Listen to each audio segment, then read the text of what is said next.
В името на Исус бъди освободен.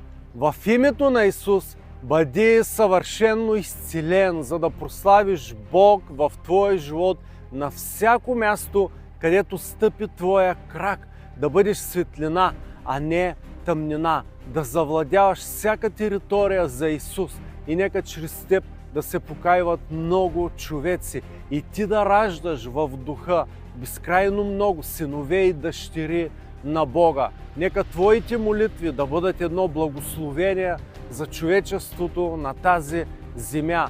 Ти, който имаш нужда от изцеление, ти, който имаш нужда от освобождение, Бог ти казва днес и сега, в този момент, да повярваш на Неговото Слово, да вярваш на всяка страница, на всеки стих, който е написан в Библията, защото всеки стих е написан от силата и действието на Святия Дух, по Божията воля на Отца, в името на Христа Исуса, живото и деятелно Слово, което действа мощно в моя живот и в твоя живот, за слава на Бога. И искам да ти кажа, че Бог чува нашите молитви и голяма сила има усърдната молитва на праведника.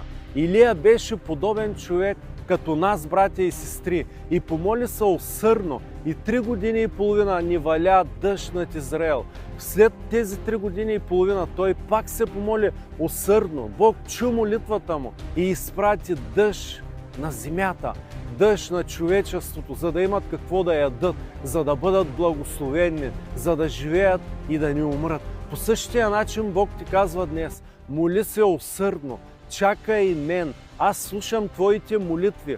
Искам от сърце да се обърнеш към мене с всичката си сила, с всичката си душа, с всичкия си ум и ще получиш благословението, което чакаш от мен, ти казва Бог.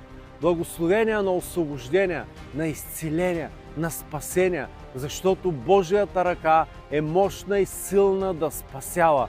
Но първото нещо, което Бог иска за твоя живот, е просто да се покаеш с едно смирено сърце, да кажеш: Господи, прости ме. Аз съжалявам за всеки мой грях, който съм направил до този момент в живота си. И Бог е милостив, братко и сестро. Като Него няма никой на тая земя, който така да прощава, който така да е милостив, който да обича като Него. Няма подобен на Бог. Цял живот ти да търсиш, аз ти казвам, не можеш да намериш по-добър приятел, по-мил баща от нашия Бог, от нашия Спасител Исус Христос, който даде живота си за теб и за мен на грубият голготски кръст и даде една демонстрация на съвършенна любов към теб, който гледаш това видеопослание. Той демонстрира любовта си към теб и иска да те изцели, и иска да те освободи, и иска да те спаси, и иска да те издигне от пръста, иска да те издигне от дупката, в която лежиш. Бог иска да изцели раните ти, било то духовни, психически, физически. Бог иска днес и сега да те освободи за слава на името си, защото Той за това дойде, да ти даде сила, да те издигне с крила като на орел, да благослови живота ти, семейството ти, хората ти, за които се молиш, но иска да чакаш Него, както ни казва в Исаия 40 глава, от 28 стих до 31 стих ни казва: не знаеш ли, не си ли чул, че вечният Бог Йеова не се уморява, Неговият разум е неследим, Той дава сила на отслабналите и умножава мощта на немощните. Даже младите ще се уморят и отбраните момци съвсем ще отпаднат, но онези, които чакат Господа, ще подновяват силите си, ще се издигат с крила като на орел, ще тичат и няма да се умарят, ще ходят и няма да отслабват. И това слово е за теб, това благословение е за теб. Но Бог иска само да чакаш Него, само да уповаваш на Него, защото упованието в човеци довежда до проклятие, ни казва Божието Слово, а упованието в Бог довежда до благословение, до изцеление, до освобождение. Затова, че не се колебай да вземеш най-правилното, най-доброто решение за твоя живот.